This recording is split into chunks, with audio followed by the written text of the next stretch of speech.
Good afternoon, everyone. I'm Shannon Derejo from Creamer Media's Contract Publishing.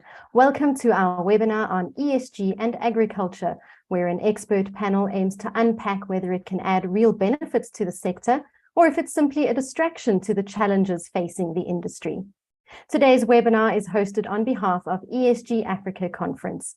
Before we begin, please be aware that we have enabled the Q&A function, so please post any questions into the Q&A box. You'll find this on the panel at the bottom of your screen. The panelists will answer as many of your questions as possible during the webinar. To encourage interaction, we have also enabled the chat function, so you can network with the panelists and other attendees via the chat box. You'll also find this at the bottom of your screen. Please don't post any questions in the chat box as we may miss them. Post them into the Q&A. Please be aware that we are recording this webinar and we'll be sending the recording to you when it's available. We are also streaming the webinar live to YouTube and we'll share the link in the chat once it's available. Today's webinar will be facilitated by Wendy Poulton, the founder of Strategy Advisory Strategic Mindsets. Wendy is driven to help companies and individuals strategically navigate the challenges of today's complex world and succeed. With her unique set of skills that combine strategy, sustainability, risk, and coaching, she understands that problems require new ways of thinking to reach solutions. Wendy will facilitate the discussion with our panel, which consists of Eric Leon-Song, Acting Corporate Affairs Director at Distel, Werner Opperman, Head of Alternative Strategies at 27/4, and Nicola Jenkin, an Independent Advisor at Pinpoint Sustainability. I'll hand over now to our facilitator, Wendy Poulton, to take the proceedings forward. Over to you, Wendy. Hi, and good afternoon, everybody. As Shannon said, I'm Wendy Poulton. I am here representing ESG, one of the co-founders of the ESG Africa Conference. And we're really excited to have this first webinar together with Creamer Media and with such an amazing set of panelists. So we're going to jump right into the conversation. And as you would have seen from the background, we wanted to have this conversation about agriculture because when we had the conference last year, the agriculture sector was one that we didn't really cover. And given that our focus is on Africa and the importance of the agriculture sector in Africa, we really wanted to make sure that we start focusing on the agriculture sector and some of the issues that arise around it, such as climate change, food security, land use, and sustainability of all the value chains. So there is a debate, given that there are a lot of SMMEs in the sector, about whether ESG is a distraction or a solution to the challenges faced by the sector. And so that is what we're going to try and tease out over the next hour or so. We will have provided for quite a lot of time for question and answers. So please make sure that you put that in the Q&A section. And if the panelists don't answer you directly, then we will talk about it in the plenary session. So we're going to kick off by asking each of the panelists to just start by saying what it, from their perspective is, and they all come, what I like about this panel is they all come from very different parts of the agriculture sector, which really shows you how broad it is and how many different value chains there are in the agriculture sector. So I want to ask them what, from their perspective, is the relevance and importance of ESG to the agriculture sector. So Nicola, I'll start with you.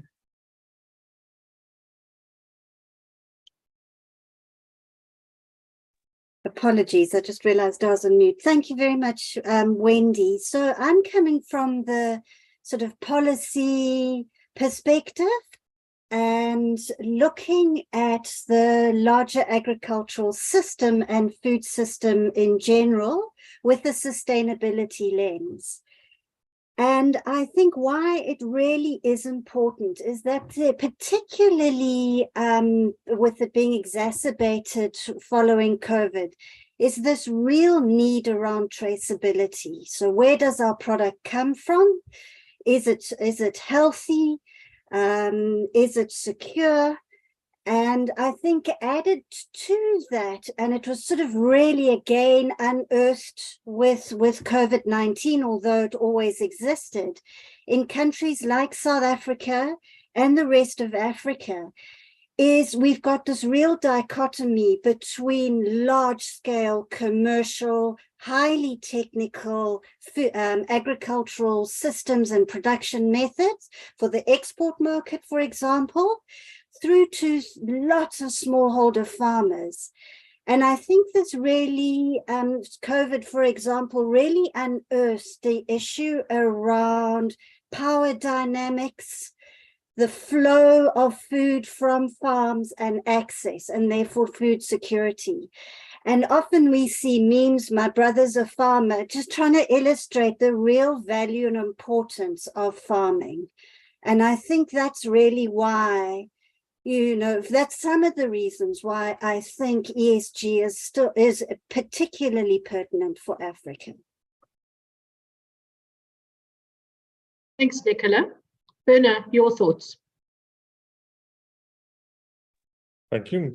So my view is quite simple. Agriculture is the basis of civilization. Once you get a stable agriculture running, you can build a society. So agriculture forms the core of what we do. From an ESG perspective, this Agrarius, which I represent, is the sub-focus of 2074. So we're a very ESG-focused company among the leaders in many fields. So we've just recently listed the first link, so Cook on a JSE, with a peer focus of investing in the agriculture value chain, specifically on entities that have embraced the idea of ESG aspects. So from a farming perspective, many farming activities are environmentally sound and sustainable, but there's always room for improvement. So as part of Agrarius' vision, our objective is to transform the agricultural sector from an extractive economy to a circular economy, which is fully possible. It's relatively easy to do, but it just needs an incentive. So we provide a capital and the funding to make it viable for people to do it, or provide a capital for projects that don't really qualify for it with our ESG angle around it, which leads into food security, great social environment, economic growth. So for us, ESG and agriculture it's not two separate aspects, it's two sides of the same coin, which can be fully integrated. Thank you. Eric, over to you. Thanks a lot, Wendy. Good afternoon, everybody online and fellow panelists. Indeed, ESG impacts, challenges, opportunities has never been more relevant to the world today, to the communities in our value chain and the private sector. And I would like to build onto what Werner has said and put a lens of in terms of how we all can coexist in that ecosystem and look at it from basically shared value creation and prosperity journey for all the stakeholders. And looking at it from small scale farmers, business resilience in abrupt crisis or gradual crisis like climate change. And there's a lot of work to be done. And I would like, maybe we can unpack also, what does that mean in terms of sense of ownership for the stakeholders that Werner and Nicola has been talking about, instead of having a greenwashing strategy versus authentic ownership? And also, how does the turn from leadership and those working group collaborate for collective impact? And also, there's a lot of thinking that it has to be a sprint, but one would argue that it's more than a marathon, and you need to get this embedded system properly into your ways of working. Thanks.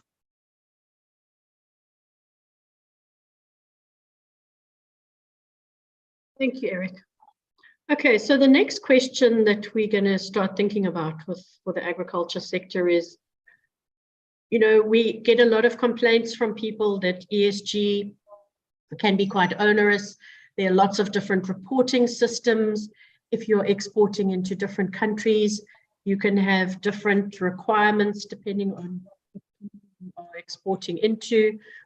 And for many African countries, this can be really difficult. However, on the other side, there are all these opportunities given the land and water that we have available in Africa. So what do you think are the key challenges and opportunities of adopting ESG practices in agriculture? How do we help that to happen right across the value chain and not just in the big corporates within the agriculture sector? Eric, do you want to start with that one? Thanks, Wendy. I think it's a dichotomy indeed. It's a debate that I've had with many colleagues in many forums at industry level in South Africa and Africa. I think a lot of leadership have this dichotomy of understanding purpose or profit, or instead of looking at purpose and profit coexisting in harmony, in synergies and all of that. And often what you look at a business model, small or big, you have to understand what is their sustainability or ESG strategy, and then the business strategy. If there's a big disconnect, they're definitely going to get it wrong. And how is it intertwined, interconnected? Because if your business or, your sustainability or ESG strategy is not connected to your business strategy, you're actually running two parallel systems. So often also people see it as grudge activities and have a reactive mindset at a corner office, a few people doing ESG, but the rest of the organization doesn't understand what does ESG means from a working group level, all the way from bottom up to CEO level. So that's often some of the challenges. But once you adopt some kind of paradigm shift to integrate that with your business, and I just would like to quote an African proverb. You know, there's one that says, if you want to go very fast on a journey, go alone. But if you want to go very far, go together.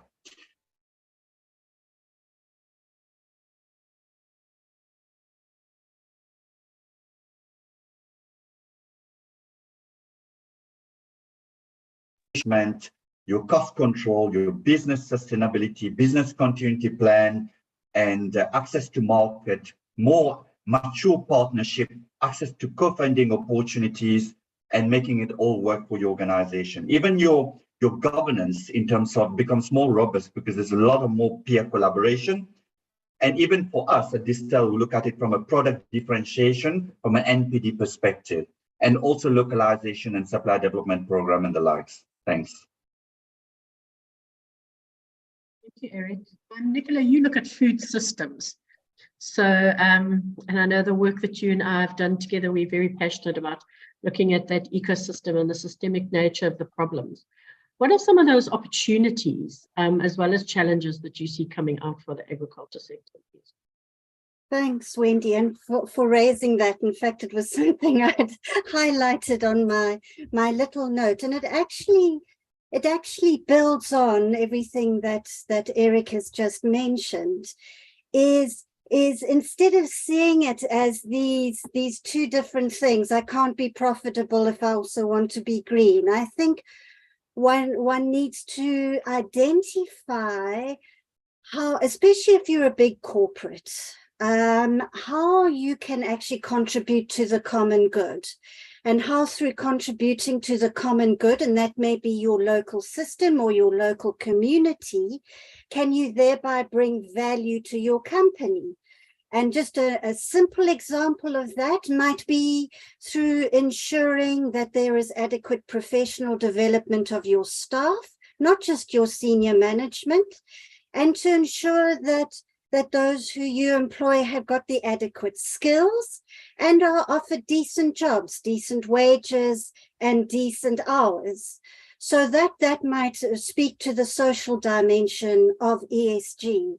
But the value of that is that you may increase and enhance job retention. You may start to meet BBE requirements because you're building people up. I think also something that I have become particularly interested in is the notion of regenerative ecosystems, and this very much applies to the notion of regenerative agriculture, but I prefer ecosystems because it says, how does that agriculture, or that farm or that business operate within its system, within its place? And often it's very easy for us to say, well, what's missing? What do we have to bring from outside? But actually, if you adopt good governance, that you are looking at social good, you actually say, well, what is already around us? What can we build up and enhance? And I really like that. And I mean, I could speak to much more, but I think besides reiterating what Eric said, but I just wanted to highlight that sort of professional development skills dimension and sort of the sustainability of the livelihoods and the local economies around and within which that agricultural organization or business might operate. Thanks. Thank you, Nicola. I think those are also some really important points. Werner, from your perspective? So, yeah, from my perspective is to extent it's already happening. So what we do is from getting the small guys involved is we engage with farmers on a ESG principle and we set clear goals we want to achieve for us. So then we tell a guy, and that can be from a small farmer to a large farmer, but in most cases, we are engaging with your medium to larger farmers. We're talking guys with net assets about 400 to 500 million, significant turnovers. So we work with them on an ESG basis. We give them objectives, do the analysis, and we get an idea what's the ESG, what is the ESG score and capabilities. But then we work with them and say, guys, we like what you're doing. But when a specialist comes to your area to analyze your let's say your crop, please get him visit the small farmer next door and give him advice as well. Have the small farmer deliver to your backyard. Remember, you watching him producing citrus, so you keep an eye on him. There's some skills transfer. Let him deliver part of the class 1 fruit as part of your packing material with the global gap things in place. So it's all works quite well. As fits through any exports, you get a bit more access to better market. What we do at the same time is a lot of the smaller farmers, we don't invest especially directly, but we do it via the commercial farmers. Let's say we're funding a butternut harvest on a commercial farmer. Listen, we provide you a working capital for a butternut harvest. You can plant it, have it up and running, but when it comes to harvest time, please employ the small community members or the subsistence farmers close by to come and do the harvesting to you. So it's a bit of skills transfer, but more specifically, there's cash going to their businesses or that family unit, which enhance their ability to stay on the land and continue. So it's not either or. We can find a way working together. And you'll find most farmers are doing it themselves. We just give them more capital to make it more beneficial. And then we talk about the global gap argument. So yes, when we need to export, it's important to have global gap compliance. But global gap can be expensive and quite others to achieve. So from our perspective is when we listed on the JSE, we had very great ambitions on our KPIs, our key performance indicators. So we wanted to optimize water use, like use less possible water, produce as much possible food. We had a lot of lists we want to achieve. But now it needs to be independently verified. So then when we start engaging with the independent verification agencies, they tell us, unfortunately, the framework doesn't exist for us to do this yet. If we want to do this, it's going to take 5 to 10 years to make it happen. So we find a solution is for our first Sukuk, we are focusing on investing in companies that are Global Gap certified or certified with the same parameters as Global Gap. So we're actually using in the Global Gap certification reports to get a data to see how they're using the water, how they're treating the laborers, the social aspects. Then we can create an ESG score just between us and the farmer and say, you're doing great. We would like to find you next year again, but please improve your water usage with this technology as advice that so you can do it. So we find a blend to make it workable. So yes, there's the Global Gap compliance, which is expensive, but we can use beneficial sides to get a scoring going and ESG implications. And there's different aspects like Global Gap for different industries. Unfortunately, there is a lack of skill sets for people to actually do the analysis. I don't want to mention names, but because the guys are doing a great job, but it's a manpower issue. So like the Global Gap certification or certification you've seen of products, these guys would like to expand on that and do more. So a farmer might approach them and says, I would like to be certified. And they say, guys, great, but our expert sits in Kenya. There's no one in South Africa who can do it. So now you have to wait when he comes here. So that's the constraints that the guys want. So the intention is there to do, but it's the service provider constraints. So maybe if we can focus more on service providers to avoid access to the agricultural sector, we can unlock more because most farms will meet the criteria. There's just no independent party to justification. And so for us, it's working great. Thank you, Bruno. I think that's a really critical point, and it's something that Nicola and I recently worked on the energy skills roadmap. And we said, you can't just look at energy skills. You have to look at all these other skills that you're talking about, the certifiers and the people that come and measure the water consumption and all of the technology development around some of these things. And it's really, really critical to think about all of those things. And it links to a question that we got in the Q&A, which I'm just going to pop in now while we're chatting about this. So the one, well, there are two, but they're sort of linked. The one says, how do we move from monocultures and factory farms to something more organic? And the other one is, there's been different opinion on the impact of GMO across the sectors. And there's some sections of society that are uncomfortable with it, with GMOs, and some that are not. How do we address those in an ESG context? Any of the panelists want to give it a go? I'm going to take it because we've got experience in the field. So I think what we must be focused on first is food security. So let's focus and get food security, right? So that's also our main objective. But as I mentioned, Agraria's goal is to transform from an extractive economy to a circular economy. So that's monocropping is something we have to replace. Organic will be great. So that's what we all want to aiming to work towards. But first, let's get food security in place. A lot of the ideas of multi-cropping is a brilliant idea, but it takes some time to do it. You can't just apply a recipe that works in America in South Africa. I can't even apply the same recipe that's successful in Johannesburg and apply it in the Western Cape. There's microclimates needed to happen first. So what is happening in a lot of farms now, where the guys are doing successfully, they're doing it on a small scale first. They do the organic farming on a small scale, they do multi on a small scale. And they sometimes work, sometimes it fail. But as soon as it starts working, they start expanding on that. So that's how you do it systematic base. So some of the projects we are financing, there is already a form of monocropping, especially like, for example, in the potato cycle. If you invest in potatoes, you can't plant potatoes year after year on the same land. So these guys will plant potatoes for a 4 or 5 month period.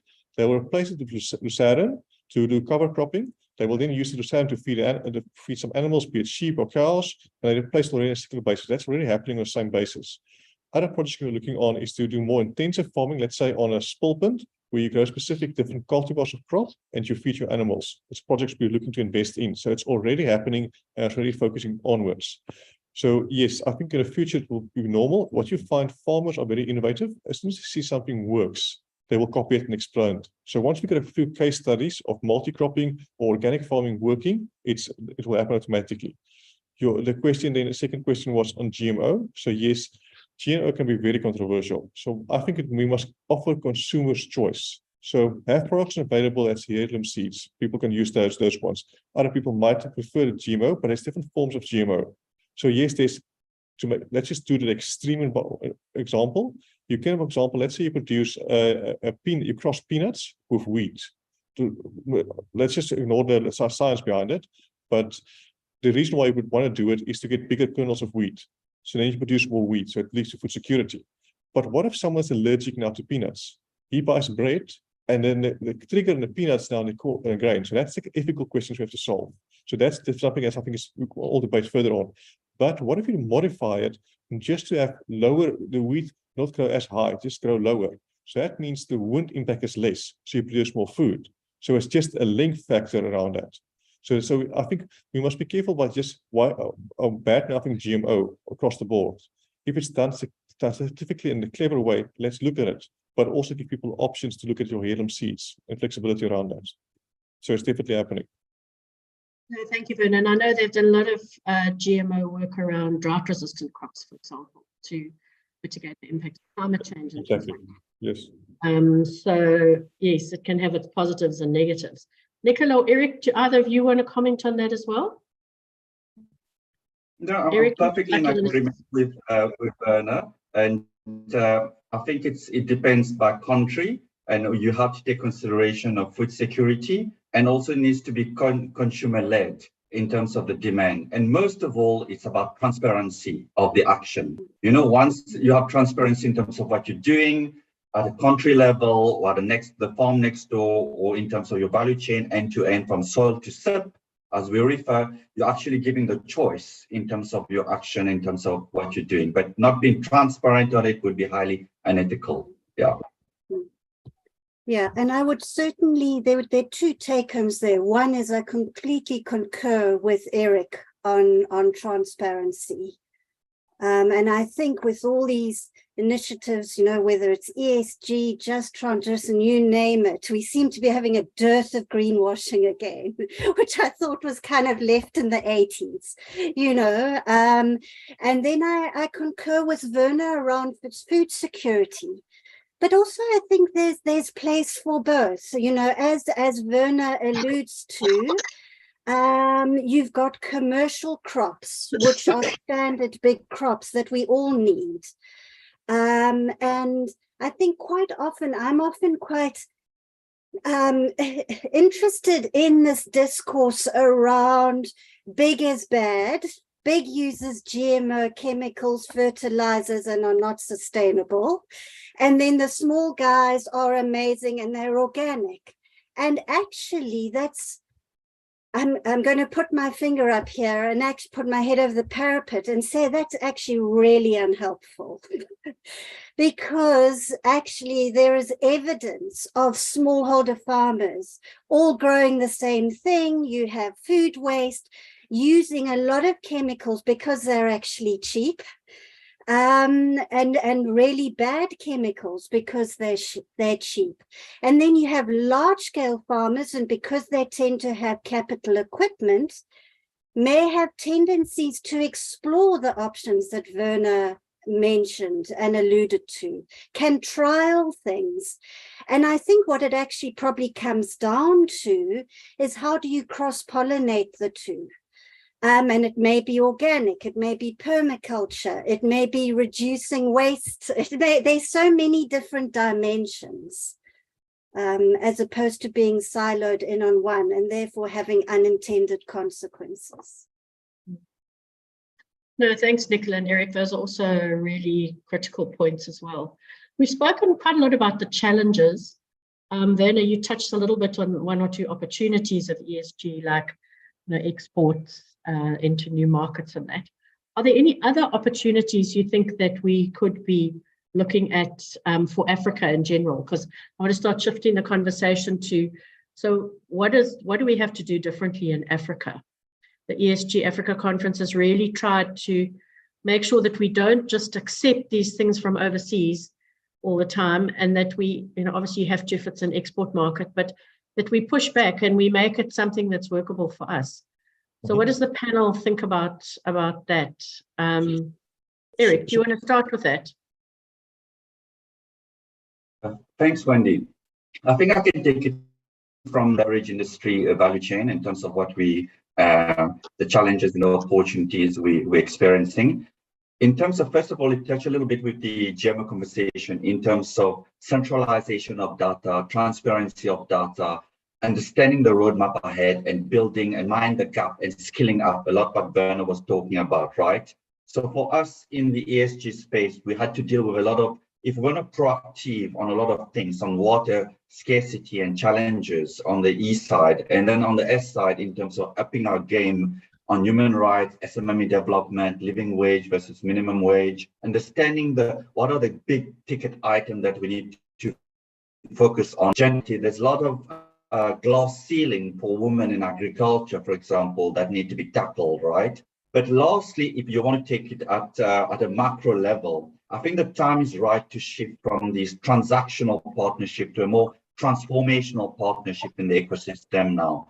So what I mean is like when you look at the private sector, funding agencies, civil society, government, and municipalities and farmers, is how do you create this alignment of interests in those think tank? Because often you see diversity of opinion in terms of alignment of interest. That's very important to get everybody into the room and think of it from whether you're tackling a smallholder farming prosperity journey. And we put that at the epicenter because that farmer is also a voter, is also contributing to the private sector, is also somebody that's going to spend his money in terms of in the local economy, right? To get that alignment of interest right, and then to draw on complementary skill set.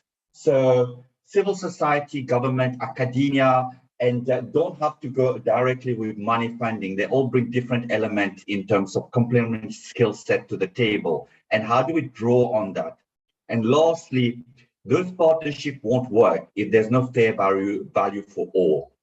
Because if you create some kind of structure where only one party is getting all the value and the other one are just basically sitting on the gravy train or the peanut gallery and hoping for the best, you're going to be a spectator and you're not going to be an active participant and you're not going to get your bang for buck. So creating that ecosystem where there's fair value for all participants is super important. And I think those kind of think tank that you're organizing can definitely deliver on that. Thanks.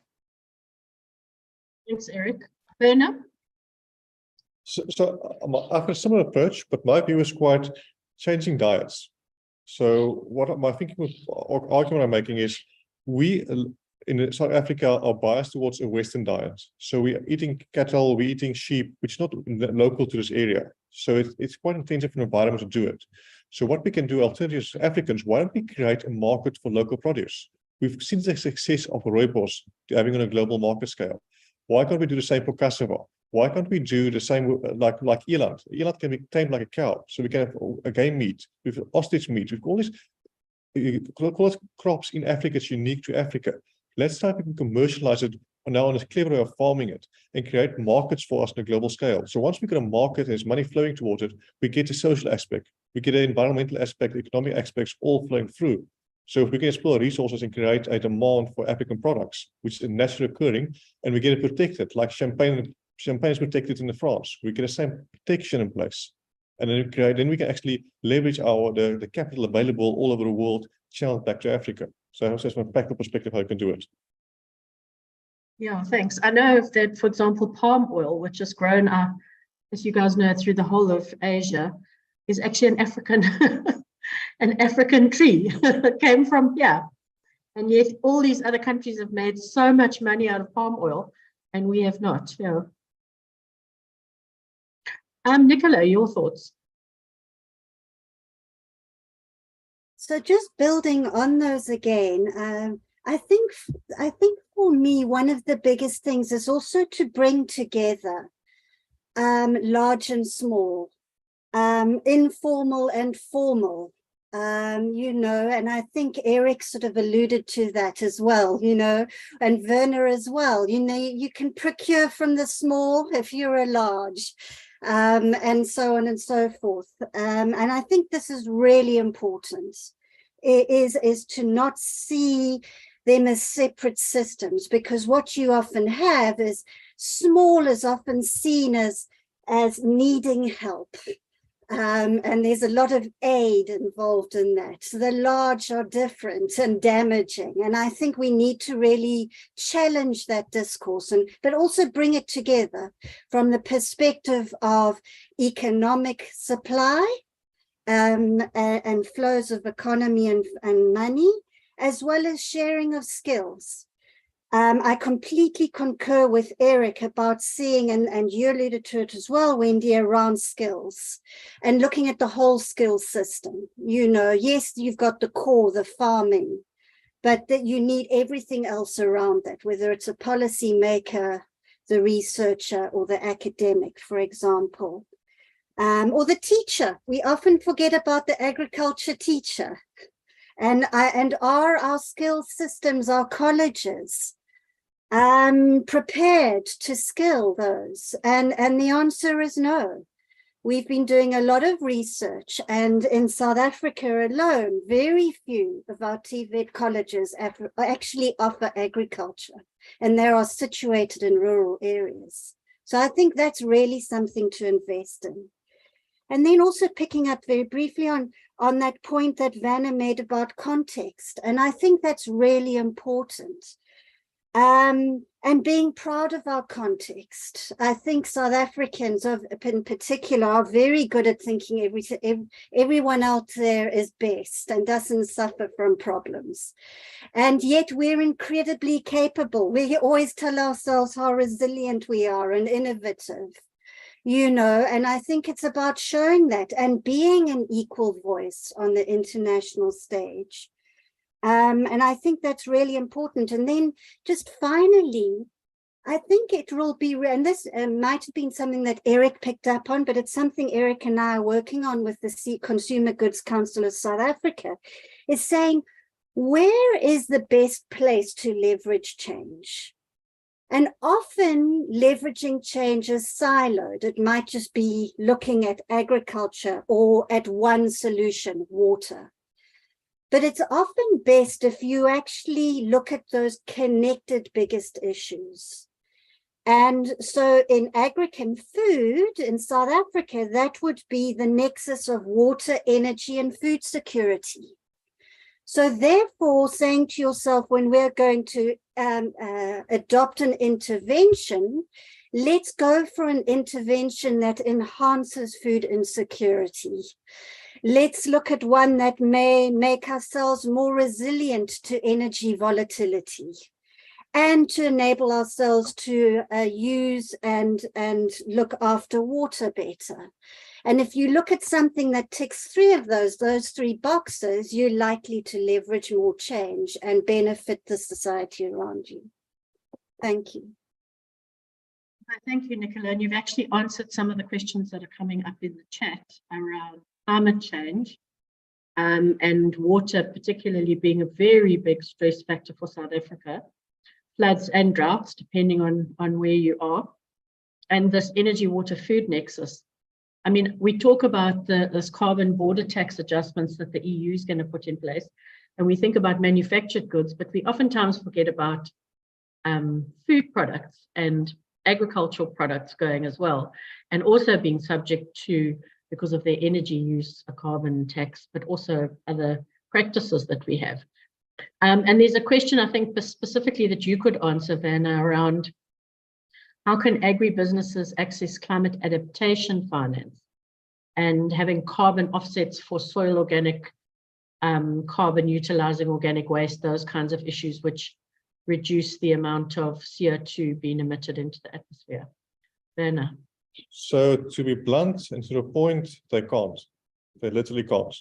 And the reason is the cost to do it is tremendous. So if you want to list on a JSE, issue these instruments, raise the capital, you need tremendous expertise and skill sets. A typical farming business, even a large farming business, cannot go to market to raise a 500 million rand instrument just for his farm.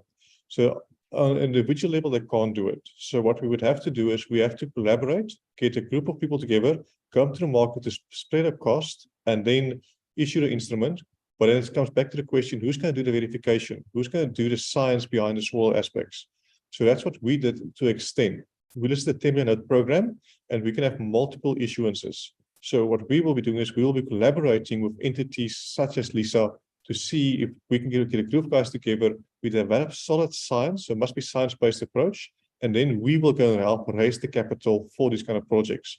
But we're just one entity. So we're a bit of pioneers, and we're going to make it work. We hope more people will start copying us, being a bank or someone else, just to come and do it. Yeah, thanks, Vanna. I mean, I know that the Adaptation Fund under the United Nations Framework Convention is also only open to least developed countries, which South Africa doesn't fall into. So, you know, it's difficult to get any funding from that, and very little of it is grant. It's mostly concessional financing. And also the other funds haven't, which the developed countries said that they were going to replenish, have not been replenished. So the amount of money in some of those funds is low. I know we did put some adaptation money into the investment portfolio, but that was for energy, for the Just Energy Transition Investment Plan. But because of the linkage between water and agriculture, there may be some spin-offs there, but it is a tricky one. Okay, there's a related question, or perhaps I'll ask this one first to Nicola, because I know it's your beat. Can you touch on food waste in the agriculture sector and circular economies opportunities to address this? Then we'll come back to regenerative agriculture. Thank you, Wendy. That's a really good one, and I'm sure Eric can also add to this. But food waste is a big issue, particularly in African countries in agriculture, because we produce a lot of food, which is often exported. And we also have poor cold chains and various other reasons that lead towards the food waste. In South Africa, it's been estimated that approximately 26% of our food waste is generated in agriculture and post-harvest. When it comes to opportunities, there really are two, but two main opportunities. Obviously, it's to try and prevent it going to landfill, but very little does on farm. To be absolutely honest, in Africa, we're actually really good at diverting food that is edible and food that can be converted to animal feed or compost. South Africa, for example, has got a very rich history in processing product into secondary and tertiary products. A very good example is raisins being made from grapes that may not be suitable color for the Chinese markets, or bruised avos that are turned into a very high valued products such as avo oil. And citrus juice is another example. I think Eric, you and I might have chatted about this in the wine industry during COVID, for example. They were turning some grape waste into hand sanitizers and things like that. So, you know, there's some amazing added value things. But I think what is really the ambition in Africa, and the AU support, African Union supports it, South Africa's got a voluntary agreement, is to really try and divert any edible food fraction that's still fit for purpose to human consumption. And that may be through donation. I know it's a little bit more difficult if you're located in a rural area, or, as I've noted, to turn it into soups and sauces, as we call it more generally. And then there's animal feed, and this is also very widely practiced in this country. Composting, those of you talk about organic and so on. And waste management. So you can do all sorts of things with whey and slurry. Often it comes down to volume, though, in order to make it financially viable. And I'm sure Vena can comment on that.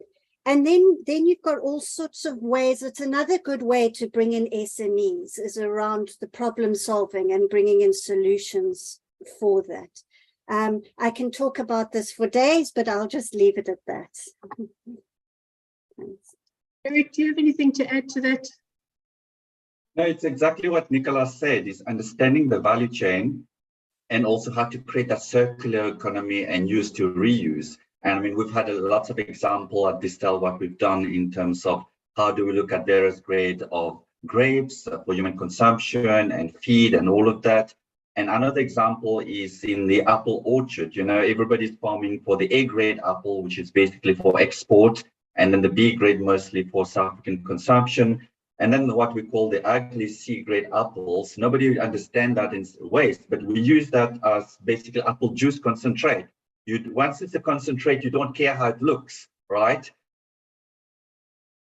So it's basically used and it goes into our cider, but creating awareness in terms of what that opportunity, that commercial opportunity is, and integrating it with the rest of the business is very important, because no farmer wants to, for example, farm for C-grade apples. But when they understand that there is a money into it and that waste can turn to cash, and that basically, what does that mean for his crop rotation, cash crop, short-term financial needs, you know? In a vineyard, you're talking about 10 years. In apple farming, you're talking about 5 years. But if you understand those cash crop cycle, you can actually make money a lot quicker in your community by diversification from use to reuse and creating new revenue stream, not only for yourself, but for your employees and the communities in which you operate. And then they become less dependent on you, and they flourish with you and they prosper with you. And that understanding.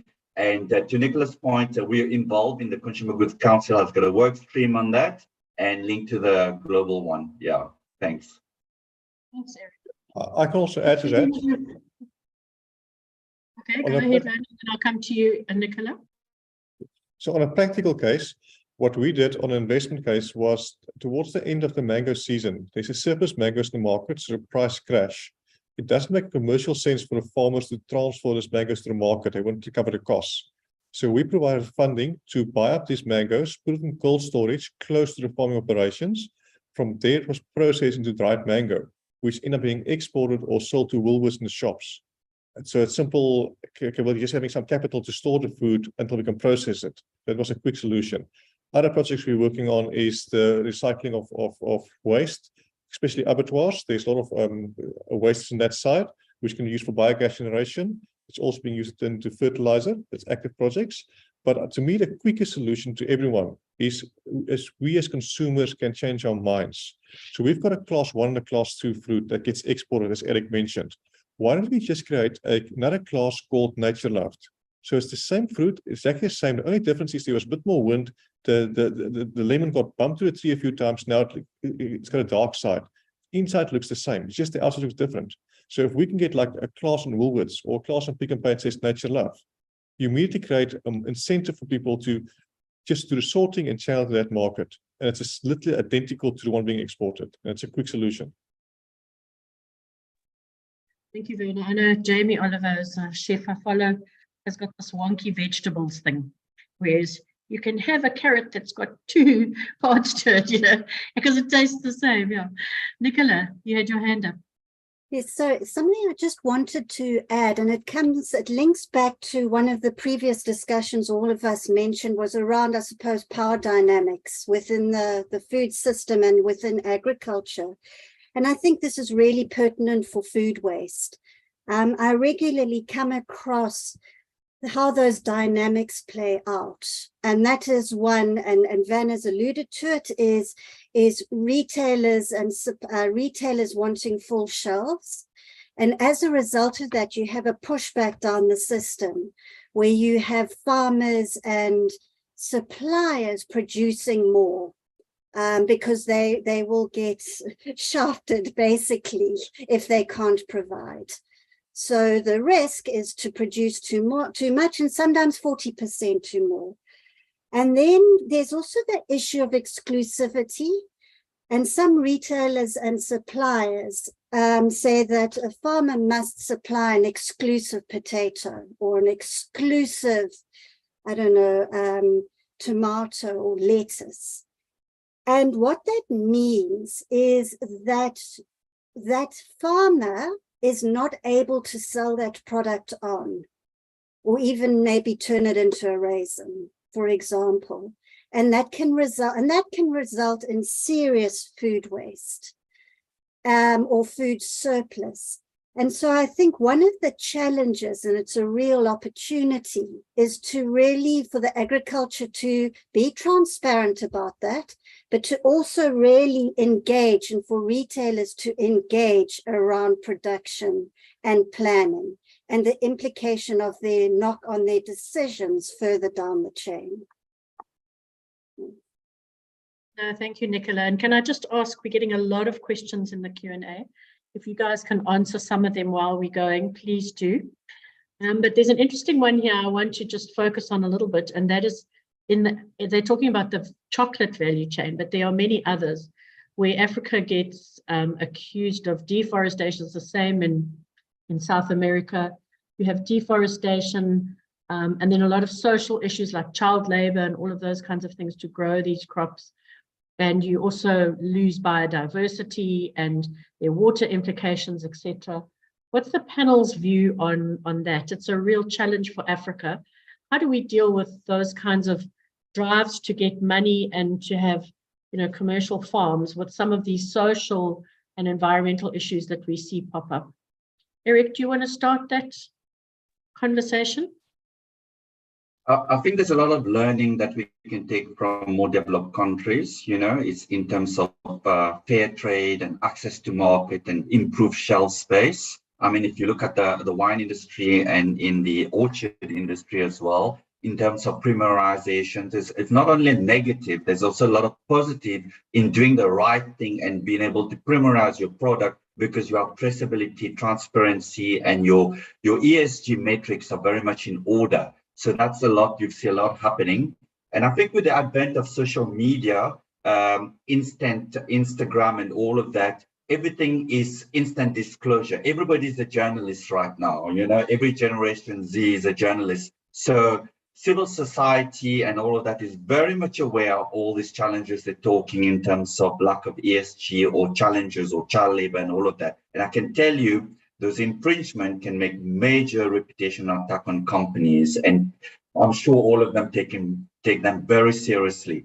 And understanding the value chain, I think if you look at the Starbucks analysis, they used to call it the coffee cup analysis, how much of that revenue actually goes to the farmer in terms of what is sold in Starbucks in the UK. And they also talk about the banana split in terms of what's in Latin America, it's farmed in a banana and how much one is sold in a shop in London in Sainsbury's how much percentage of that revenue. So there's a lot of analytics that's been done on that. When you buy a Lindt chocolate, in terms of how it goes to that child person or the labor, and the concept of living wage and minimum wage. A lot of awareness has been done on that, and peer pressure is going to happen. I think the advent of, I mean, when March Human Rights Month at the moment, there's a lot of civil society movement, and with social media, a lot of that is basically moving very fast.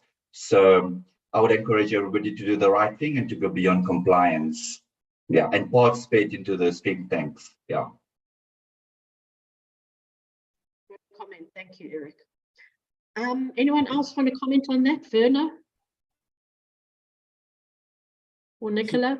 My main comment would be, it's not something unique to agriculture. So we all have smartphones. In our smartphones, there's batteries that's certified to be mined very efficiently. But it's actually artisanal miners, like the small chocolate producers, being exploited and then just hiding behind a label because how it's purchased. So it's not an agriculture unique solution. I think we have to work broader and see how we can address that. But with technology and traceability, it's becoming more and more option.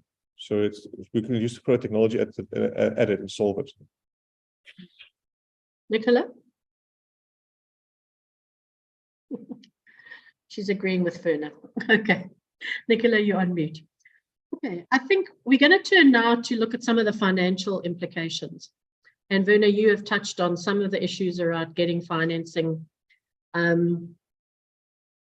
know that it's one of my beefs that I don't believe that the risk that the banking sector takes with small and microfinancing is enough, which is why I loved what 27.4 has done around getting some of those, what many banks or financial institutions would consider more risky projects on the ground. But how do we do things differently in financing the agriculture sector to make sure that we do get these local communities involved, we do get SMMEs involved, and we don't just have these big corporate farms, but also in the big corporate farms, how can they do things differently as well? Werner, do you want to kick that off? Sure. So I think we must just be practical. So I do investing in farms, I analyze farms.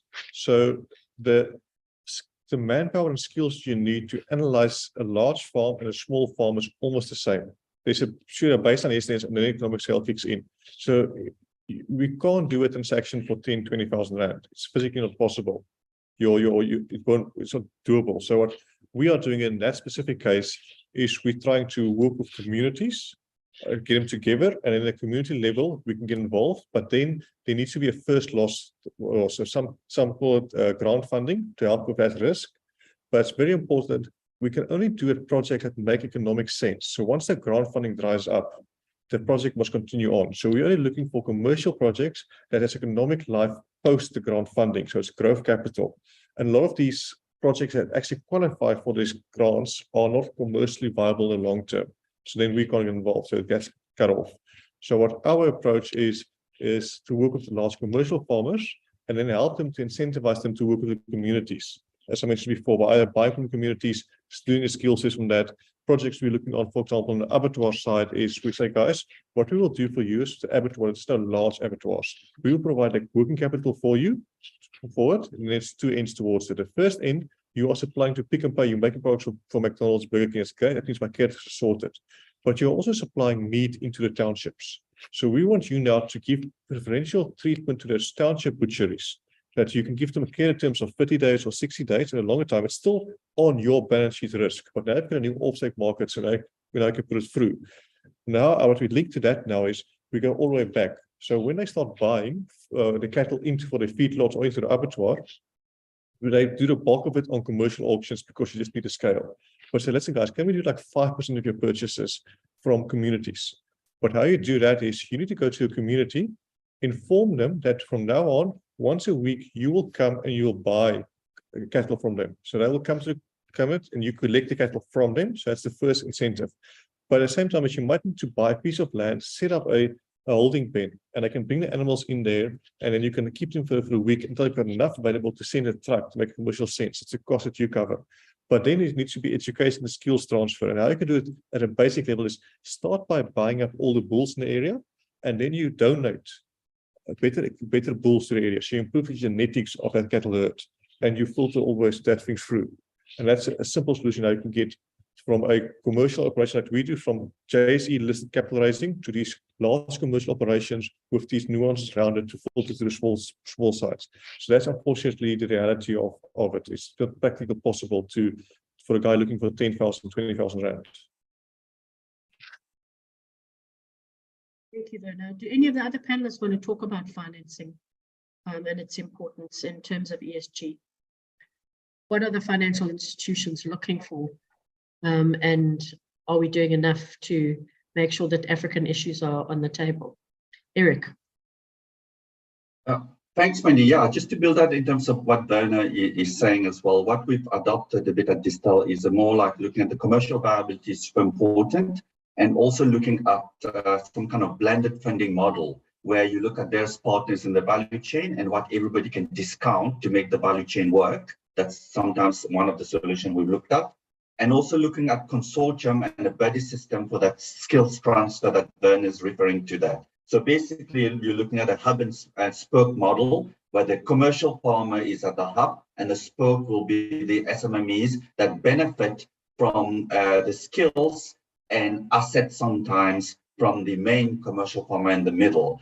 As these SMME evolved into a much more large-scale farmer, their needs are also different. You know, initially you need skills, you need cash flow is very important to get going. As you get more mature as a commercial farmer, you want that growth and the ability to scale up as well. So basically looking at those different diversification of product that Werner is alluding to, we're looking at various kind of projects like aquaponics, microgreen, vegetable crops coexisting with orchards and vineyards and all of that create a different type of revenue stream and basically bring other partners and stakeholders, not only from a funding world, but also from municipality, government, and civil society supporting them as well, and working with other private sectors as well. You know, that's what the type of project that we're running to make it more viable. Yeah, thank you.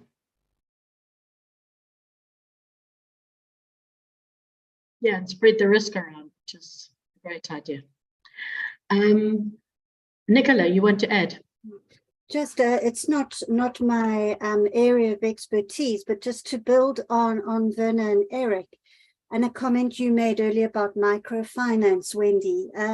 When we looked at skills and the insurance industry, one area that emerged in South Africa as lacking was the insurance sector having a good understanding in the implementation of microfinance, and really knowing how to apply it. And apparently, and Werner, you can comment on this or go into a bit more detail as to what it actually is. But I believe that in South Africa, you are able to offer microfinance, and there are the enablers to do it. It's just people not knowing, unless you're from 27-4, you know, who actually are well understood to do that. But microfinance is certainly seen as key, especially for SMEs, and is well placed for that. Then, Wendy, you also asked a question about sort of access to funding. And we do know, especially for green innovation and agri-smart, you know, smart agriculture would fit into that, is that in the main, as conventional banks are risk averse to this. However, when there is a crisis like the energy crisis, you see some innovative solutions around solar, for example, with the banks. But there are actually a number of interventions and banks that are interested. I mean, we know in South Africa, there's Nedbank, Standard Bank are very interested in looking at carbon credits and working with the agriculture sector. I'm going to put carbon credits as one for another day discussion, whether you agree with those or not. And then you have big banks like Rabobank overseas, which really specialize in the agriculture sector and look at cool chains and so on. And then, of course, there's Werner's operation and many more. but it's also about knowing where and how to access this. And I think, you know, it's available. It's also not knowing what to do it, understanding terminology and a variety of challenges that I think limit people or hinder people from accessing finance. Thank you, Nicola. So we're getting to the end of our time, and if the audience will indulge us, we'll just go a couple of minutes over. I just wanted to just talk about water. Landiwe asked a question about what should be the strategy with regard to water as the largest user of water. And Gerard, who is from the forestry sector, answered also to say, and say this applies to other agricultural sectors, that where forest certification and chain of custody certification through the value chain plays an important role in doing this. And organizations such as FSC, Trade Fair, and MSC play an important role. I'm not sure if that's exactly for that same question. And then we also had a question about farm-based communities not having access to basic facilities, and this component of the S. And we find this a lot. And we actually had a session on this at our conference last year, that oftentimes people focus on the E and the G, and the S, it comes a very poor third with all of this, because it's hard to measure in some cases, but also because the solutions are not always, you know, obvious. You have to work at it a bit. So I think that's really important. Thank you, whoever put that question on. We really need to look at that, about the farm-based communities as well, not just the workers themselves. So I think we've focused on most of the questions. So Gerard, if I didn't do your answer justice there, please add some more in the chat. And for the rest of us, our panelists and others, we have tried to answer the questions. So I'm going to just ask each of the panelists just to make some closing comments. And I'd like you to keep in mind that at this year's conference, we're going to do some breakout sessions and go into sectoral specific issues. And one of the ones we want to do is on agriculture. So what would you think?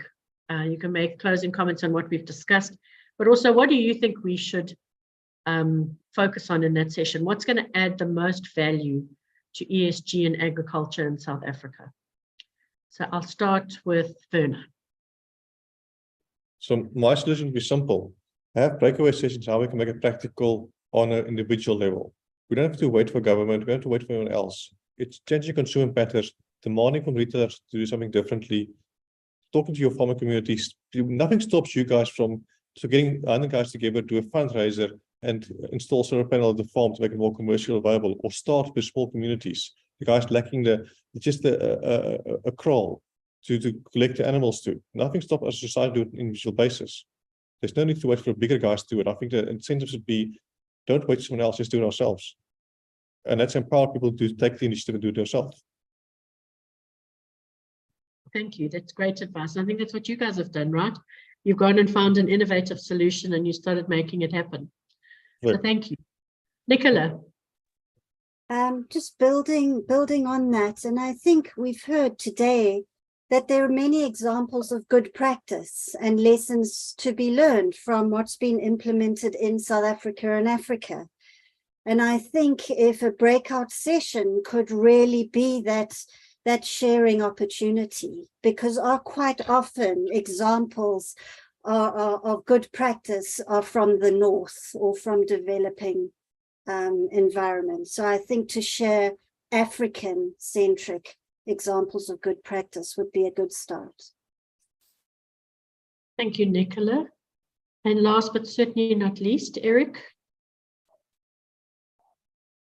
It's exactly what I wanted to say, just to build in terms of what Werner said. It's all about getting your pilot, your proof of concept right, and basically that you can scale up. And exactly what Nicola said is what we call the art of storytelling. So in the art of storytelling, there's two components of it. There's the quantitative and the qualitative. The quantitative look at all your ESG metrics that Werner has been talking to us about. But I also like what we found that we started a little bit late at Distel is the qualitative storytelling, which I think just build passion and momentum and collective collaboration. We have a style that we called a name with a place from a face that tells the story, in bringing that human component in terms of what difference and impact you're making for that specific smallholder farmer that lives in that area and is transitioned to prosperity because of that ecosystem. And sharing that story builds a lot of momentum to be able to make a big difference. And we need to amplify that. Thanks. Yeah, thank you so much, Eric. Those are great closing words for us, I think. So I wanted to just thank all the panelists. You guys have been amazing.